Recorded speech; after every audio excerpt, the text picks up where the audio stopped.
Para você que não me conhece, eu sou a Tânia, professora de língua portuguesa, literatura e dou também aulas de texto e redação. Hoje eu estou aqui para falar com vocês sobre as funções da linguagem, com base na teoria de comunicação do Roman Jakobson. O Roman Jakobson foi um pensador russo, considerado um dos mais importantes linguistas do século XX. E ele foi um dos pioneiros na análise estrutural da linguagem. E além da linguagem, ele estudou aí poesia e a arte também. Então, diferentes linguagens, né? Por que falar sobre funções da linguagem? Porque entender essas manifestações ajuda aí a gente a interpretar melhor os textos, a compreender com mais eficácia tudo aquilo que se lê, não só se lê, mas também se ouve, né? Porque a fala também pode ser entendida aí como um texto, bom? Compreender melhor esses atos comunicativos e a forma com a qual eles se organizam pode tornar a nossa comunicação muito mais eficaz, tanto na fala quanto na escrita. E para começo de conversa, nós seres humanos somos seres sociais. Nós temos aí a necessidade de estar em contato, em nos comunicarmos com os nossos semelhantes. A gente tem aí essa necessidade de conversar, trocar ideias e informações. Essas trocas de ideias nós podemos chamar de situações comunicativas. E quais são os elementos que compõem essa situação comunicativa? Bom, primeiramente, o emissor e o receptor, né? Podem ser mais de um, mas aqui no caso, um emissor e um receptor que alternam os seus papéis. Eles passam, ouvem uma mensagem que é aí transmitida através de um contato por um código dentro de um contexto. Então, esses são aí os 6 elementos comunicativos: emissor, receptor, mensagem, contato, código e contexto. Então, mensagem, entendam aqui a informação, principalmente. O contato é a forma com a qual essa informação está sendo trocada. Fala, escrita. O código é a linguagem utilizada para isso. A língua falada, a língua de sinais, por exemplo, e o contexto é tudo aquilo que permeia essa situação. Então, para quem eu vou falar, onde eu vou falar, quando que vai acontecer essa situação comunicativa. Vamos observar aí com mais detalhes cada um dos elementos comunicativos e as funções que eles exercem, porque cada elemento comunicativo tem aí, aliás, é o centro de de uma função da linguagem. Então, por exemplo, o contexto é o centro da função referencial, o emissor, o centro da função emotiva, o receptor é o centro da função conativa, enquanto a função fática tem o canal como elemento.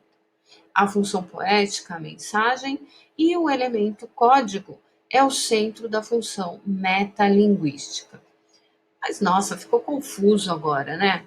Vamos entender então um pouco mais detalhadamente, eu vou dando exemplos de como isso acontece na nossa vida cotidiana.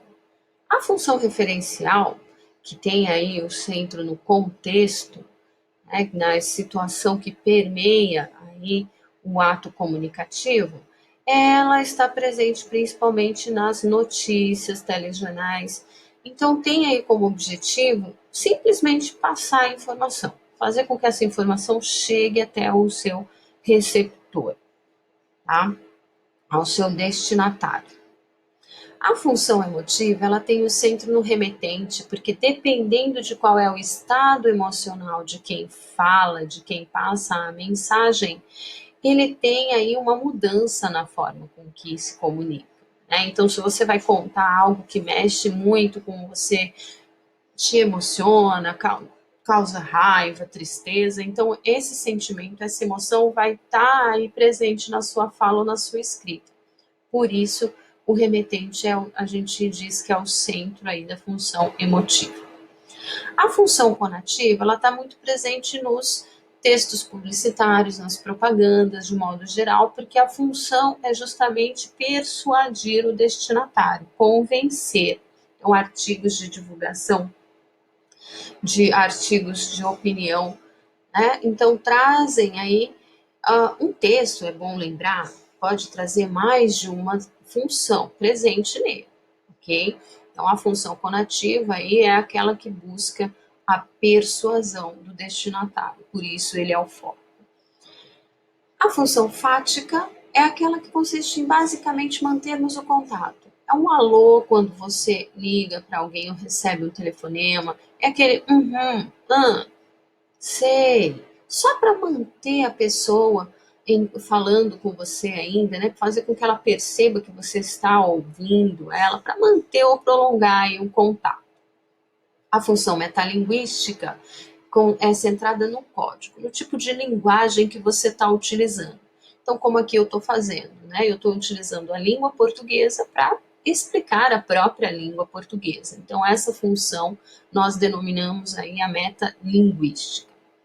A função poética, como o próprio nome já está dizendo, tem a função de embelezar. Aí. Ela é centrada na mensagem como uma maneira mais bela, esteticamente trabalhada.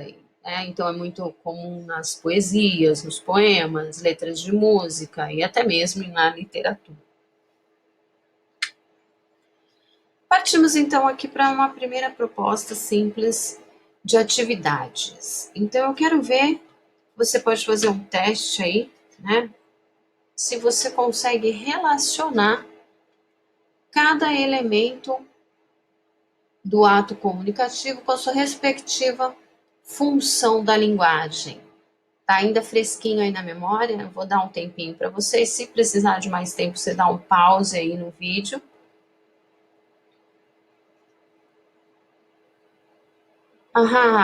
E aí, quantas você acertou? Depois comenta lá comigo, para mim. Então, a função emotiva é centrada no emissor, a referencial no contexto, a poética na mensagem, a conativa no destinatário, a função metalinguística é centrada no código e a função fática se centra aí no canal de comunicação. Aqui a gente tem uma frase. Atribui-se a invenção da acentuação ao gramático de Alexandria chamado Aristófanes de Bizâncio, que viveu aí por volta de 120 antes de Cristo. Qual é a função da linguagem predominante aqui? A função referencial, tá? Principalmente aí me passando uma informação, ok? Muito bem. Mais um exercício. Aqui você pode assinalar mais de uma alternativa, tá? Como eu disse anteriormente, pode haver e é muito comum que haja mais de uma função da linguagem presente no texto. Tem aquela que se sobressai, que muitas vezes é predominante, mas pode haver mais de uma sim. Então diz assim Oswald de Andrade: dê-me um cigarro, diz a gramática do professor e do aluno e do mulato sabido. Mas o bom negro e o bom branco da nação brasileira dizem todos os dias: deixa disso, camarada, me dá um cigarro.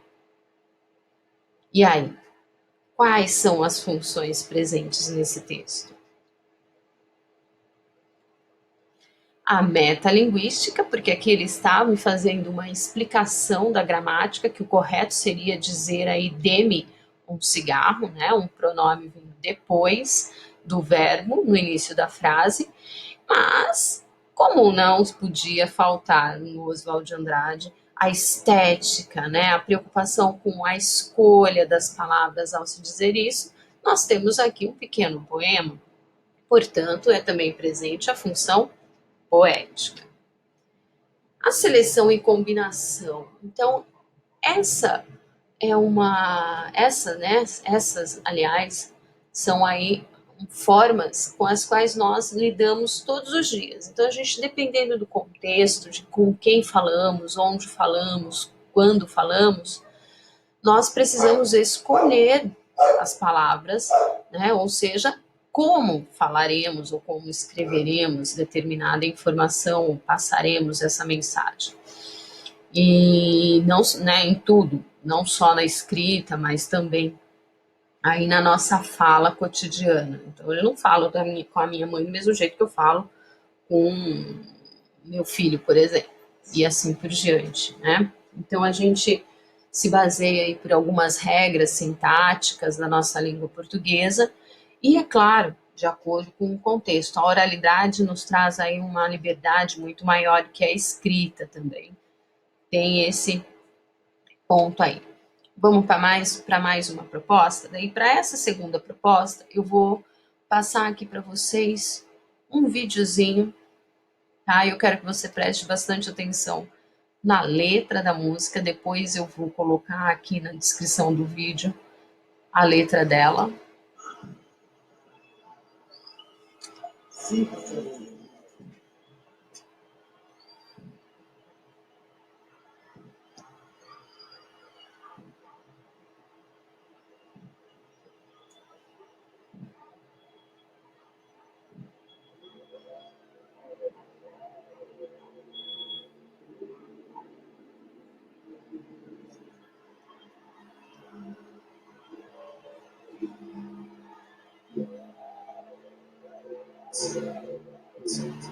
Se você ainda não conhece Teatro Mágico, não sabe o que está perdendo.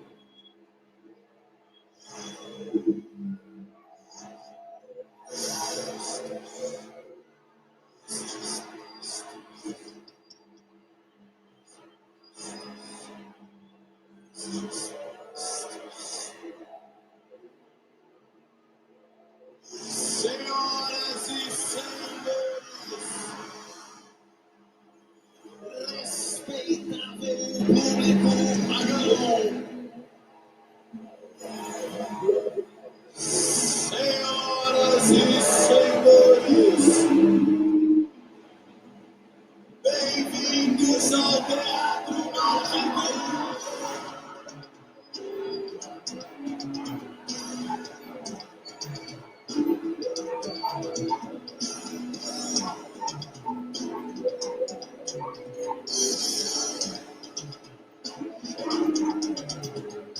Senhoras e senhores, respeitável público pagão, todo sujeito é livre para conjugar o verbo que quiser. Todo verbo é livre para ser direto ou indireto. Nenhum predicado será prejudicado, nem tampouco a frase, nem a frase, nem a vírgula, ponto final. Afinal, a má gramática da vida expõe entre pausas, entre vírgulas.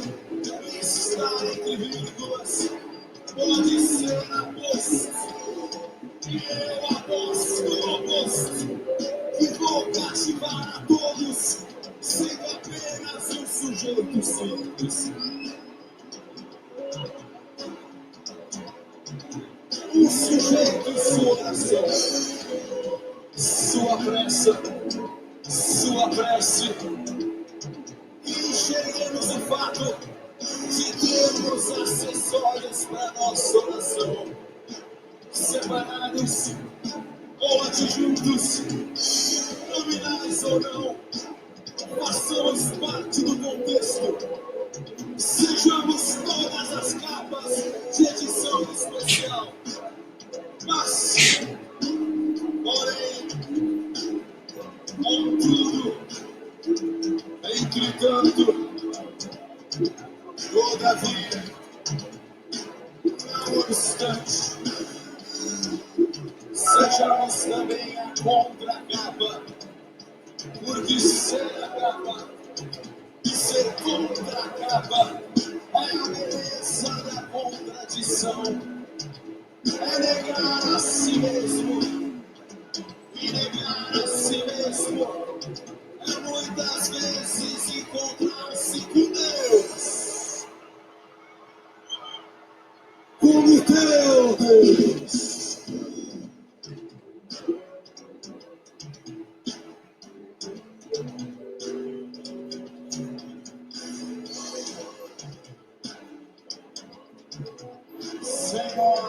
sem dores.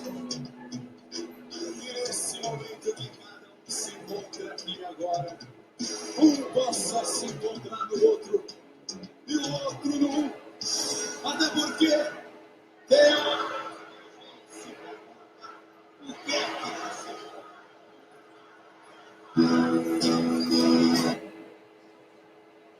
Muito bom, né? Domínio da linguagem aí, da língua portuguesa, excepcional. Então, com relação a esse texto que você vai ter aí na descrição, a letra dessa música, você vai citar para mim quais são as funções da linguagem que você identifica nele. Obviamente, retirando aí exemplos do texto que comprove sua escolha, relacionando os trechos escolhidos com seus devidos elementos do ato comunicativo. Ok? Fica aí a proposta de atividade para ser realizada com vocês, ou se você for professor ou professora, para você fazer aí a realização com seus alunos. Você pode também adaptar essas questões para qualquer outro texto que você queira fazer aí com eles. Ok? Antes da gente terminar, segundo o próprio Roman Jacobson, dificilmente lograríamos encontrar mensagens verbais que preenchem uma única função. A estrutura verbal de uma mensagem depende basicamente da função predominante. Só para reforçar, né, o que no decorrer da aula aí eu vim dizendo para vocês. E uma última reflexão sobre, segundo Noam Chomsky, que também foi um excelente, excepcional linguista e estudioso da linguagem. Todos os falantes são criativos, desde os analfabetos até os autores dos clássicos da literatura, já que todos criam infinitamente frases novas, das mais simples e despretensiosas às mais elaboradas e eruditas. Socie. Num estado de língua, tudo se baseia em relações. Tudo que compõe um estado de língua pode ser reduzido a uma teoria dos sintagmas e a uma teoria das associações. Então, aqui reforçando, né, a escolha e seleção. E uma última reflexão: a comunicação confunde-se com a própria vida. Temos tanta consciência de que comunicamos como de que respiramos ou andamos. Somente percebemos a sua essencial importância quando, por acidente ou uma doença, perdemos a capacidade de nos comunicar. Boudinave, 1986, bem a calhar essa reflexão aí para o momento que a gente vive hoje, né, gente? Bom, pessoal, por hoje é só. É isso, eu vou ficando por aqui. Espero ver vocês aí novamente em alguma outra aula. Beijos.